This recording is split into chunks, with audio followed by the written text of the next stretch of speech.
Өзіңізді құрметтей бастаңыз. Сонда өміріңіз қалай өзгергенін көресіз. Көпшілік құрмет дегенді тек өзгелерге көрсету деп ойлайды. Бізге кішкентайымыздан үлкенді құрметте, жұбайыңды құрметте, басшыңды құрметте деп үйретеді. Бірақ ең алдымен өзіңді құрметтеу керектігін көп адамға ешкім айтпайды. Ал өзіңді құрметтеу деген не?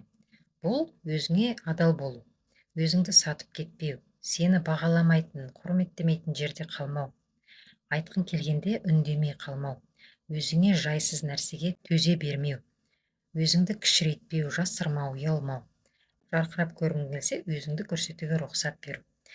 Өзіңнің маңызды армандарың мен мақсаттарың кейінгі қалдырмау. Алдымен өзіңді және өз күйіңді таңдауыңды үйрену. Себебі сенің ішкі күйің өміріңнің барлық саласына әсер етеді.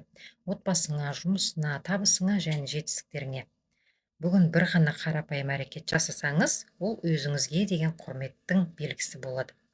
Сондықтан кейін өз күйіңізге өзгерісті бақылаңыз. Егер өзіңізді бағалауды, жеке шекараңызды қорғауды, өзіңізді еркін көрсетуді және өміріңізді жаңа деңгейге көрсетуді қаласаңыз, тұлға ретінде дамығыңыз келсе, біздің тегін сабақтарымызға қатысыңыз. Сілтеме профильде немесе комментарийға плюс қалдырып кетсеңіздер болады.